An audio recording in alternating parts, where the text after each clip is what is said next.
Hi guys! Welcome again sa ating channel.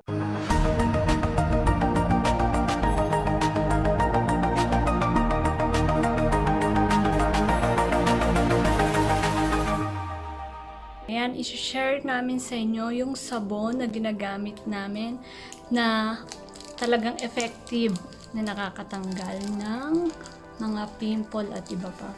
Ito, makikita nyo, binlog ko to, yung rejuve niya, ito, nung matagal na.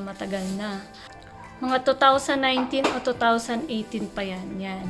So, super liit pa ng pamangkin ko. Simula nung sinubukan namin to, kahit yung tita ko, mga ate ko, eto na naging sabon namin hanggang ngayon. Siguro mga 4 to 5 years na namin sabon to. Nag-try ako ng iba, pero binabalik-balikan pa din to sabon. Ito ay ang Skin Reborn. Ayan. Kojic soap. Isa to sa Kojic soap na talagang hiyang sa amin. Before kasi nung high school ako, super dami namin mga tigyawat. So, nung nagpapaya soap kami, naging effective. So, hindi na namin matandaan kung anong sabon yon. Biglang wala na yung sabon. So, naghanap kami ng alternative. At ito yung sister-in-law ko, si Casey. Siya nag-introduce nito kasi nagbenta din siya nito. So, tinry namin Rejuve. Pero, nag-stay yung sabon na ginagamit namin. So, napakaganda kasi niyan. So, ito ay ngayon medyo nagmahal na siya kasi in demand na kasi siya. Ito ay 68 pesos na. Ayan, nabili ko sa Shopee. So, ito Skin Reborn Kojic. So, good for the acne-prone skin and whitening. So, ginagamit namin to sa mukha. More on sa mukha, then ginagamit din namin minsan sa katawan. So, ito ay Skin Reborn Kojic Soap contains high-grade cosmetic all-natural kojic acid that helps prevent melanin production, making skin lighter and clearer. It effective in diminishing dark spot, freckles, and acne and uneven skin tone.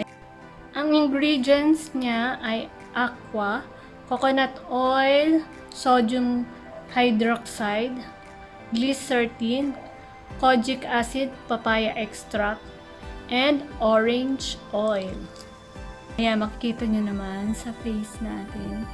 So, pag ginagamit ko siya, mamaya papakita ko sa inyo kung paano ko ginagamit.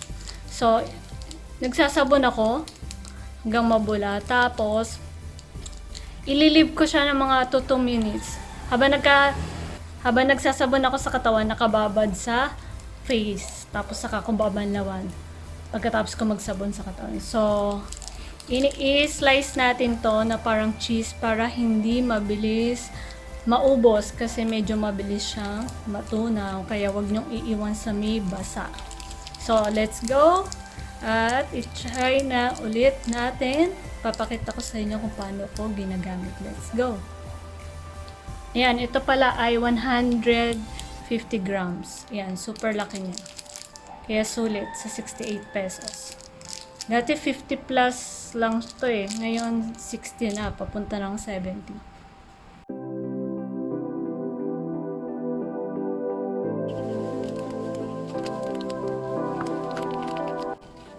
I-slice ko na kasi hati kami ng ate ko dito eh. Para nakaano na siya. Nakahiwa-hiwa na.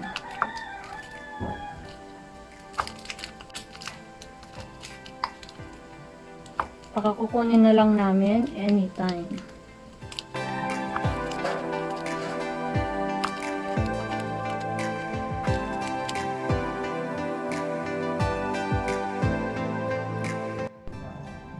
Ito na yung sabon, yung i-slice ko. Actually, lagi kong ginagawa ganito.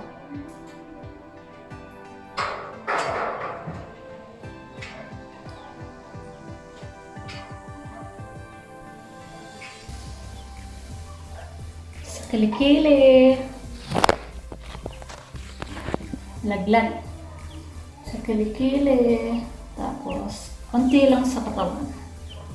Tapos mamaya babanlawan na natin. Ililib ko yan. No? 2 to 3 minutes habang nagsasabon sa katawan. Ayan, after natin maligo, ayan, kita-kita nyo ba? Super fresh na natin. Ayan. Medyo nagta-tight. Ayan. Mabilis matuyo ang mga pimples. At may onting tightness lang. So, try nyo na din to kung naghanap kayo ng papaya soap o kojic soap. Ito, try nyo to. Skin Reborn. Ayan, sinishare ko lang kung ano yung mga ginagamit ko na effective sa amin na baka maging effective din sa'yo. So, try nyo ang papaya soap na Skin Reborn. Thank you for watching. Please like, subscribe, and share!